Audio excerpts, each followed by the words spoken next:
बात उन दिनों की है जब हमारे गांव में एक शमी का पेड़ था।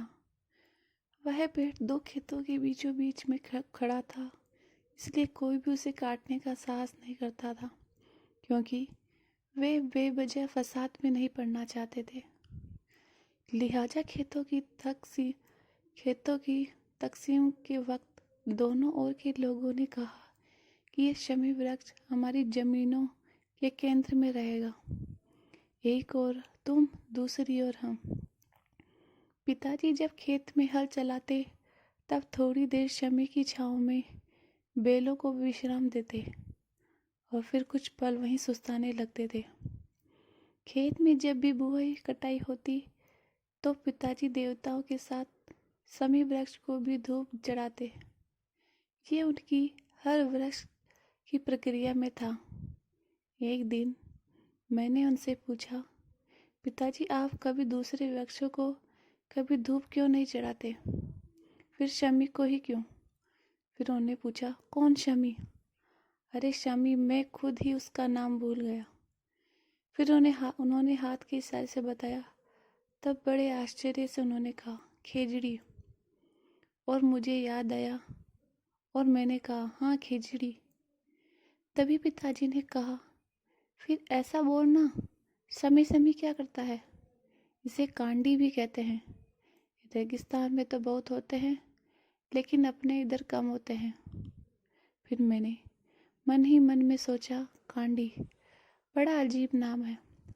किसी व्यक्ति को अगर कांडी कह दे तो बुरा मान जाएगा। शमी है जो सहन करता है। खैर, आपने बताया नहीं कि आप शमी को मेरा मतलब कि खेजड़ी को ही धूप क्यों चढ़ाते हैं। मेरी इस प्रश्न पर उनकी विस्तृत व्याख्या थी। सेंस ये है कि कुंभ राशि के थे और खेजड़ी का संबंध शनिदेव से माना जाता है। इसी कारण शमी को देवीय वृक्ष मानकर उसकी पूजा करते थे। तेज धूप या कम बरसात में जब कभी शमी थोड़ा मुरझाने लगता तब उन्हें लगता कि शायद शनि की शक्ति कमजोर हुई है। इस कारण वे शमी की जड़ों में और ज्यादा पानी डालते थे। पिताजी समय से पहले ही दुनिया से रुखसत हो लिए। उनके जाने के बाद खेतों को संभालने की जिम्मेदारी मेरे कंधों पर आन पड़ी। लेकिन उनके जाने के बाद बैलों से खेत जोतने का काम कभी नहीं हुआ। पिताजी जाते जाते एक डर मेरे भीतर बिठा गए। संयोगवश मेरी भी कुंभ राशि थी, सो आगे समय के धूप चढ़ाने और पानी की जिम्मेदारी मेरी थी। तो ये काम मैं बड़ी लगन से करता रहा। समय के बहाव में खेत पर एक ट्यूबवेल लगवाकर पानी का एक धोरा शमी के करीब से निकाल दिया ताकि वह शमी का वृक्ष हरा भरा रहे। एक साल पीछे शमी के क्वार्टर में एक रूफस वुडपेकर रहने आया था।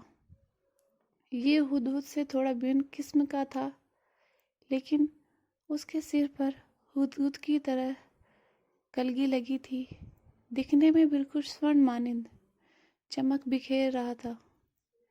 ऐसा वुडपेकर मैंने पहले कभी नहीं देखा।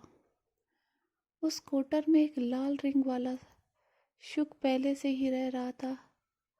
कोटर पर अपना अधिकार जमाने के बजाय दोनों बड़े प्रेम से रह रहे थे। एक दिन रात्रि को मैंने अद्भुत स्वप्न देखा। बरसात के दिन लदने वाले थे। शमी भी बरसात में नहाकर मुलायम हो चुका था। वुडपेकर ने धीरे पूरे वृक्ष पर छोटे छोटे इतने छेद कर दिए कि शमी का अलग ही भूगोल नजर आने लगा था। तकरीबन 1000 के करीब छेद रहे होंगे। शीत आने से पूर्व ही वुडपेकर ने उन छेदों में एकोन लाकर जमा करना शुरू कर दिया था। और एकोन का ये फल, जिसे गांव में बाजफल भी कहते हैं, उन छेदों में एकदम फिट बैठ रहा था। वुडपेकर ने बड़े नापतोल से ये छेद बनाए थे। वुडपेकर को ये सब करता देख बड़े आश्चर्य से शुक ने पूछा, तुम इतने सारे एकोन क्यों जमा कर रहे हो? शीत आने दो, तुम्हें पता चलेगा कि मैं ऐसा क्यों कर रहा हूँ।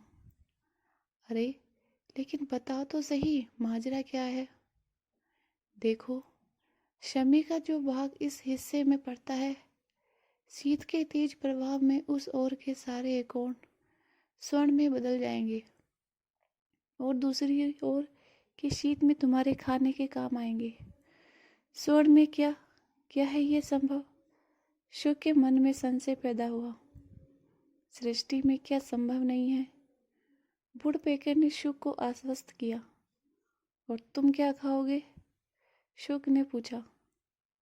शीत शुरू होते ही मैं यहाँ से चला जाऊंगा, उसने जवाब दिया। शुक को बड़ा मायावी और रहस्यमय लगा वह वुडपेकर। 500 के करीब स्वर्ण कोण बड़े उत्साह में उछल पड़ा तो मेरा स्वर्णिम स्वप्न भंग हो गया।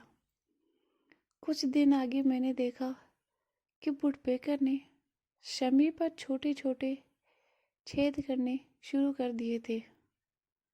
मुझे सहसा ही पिताजी की याद हो गई और शमी को धूप चढ़ाते और उसकी छाँव में बैठे उनकी अद्भुत छवि मेरी आंखों में तैर रही थी। इधर आगे मैं शमी की ओर ज़्यादा देखभाल करने लगा, क्योंकि उस शमी को पेड़ के देख पिताजी की छाया में बैठे सुस्ताने का वो नज़रिया मेरे को याद आने लगा था।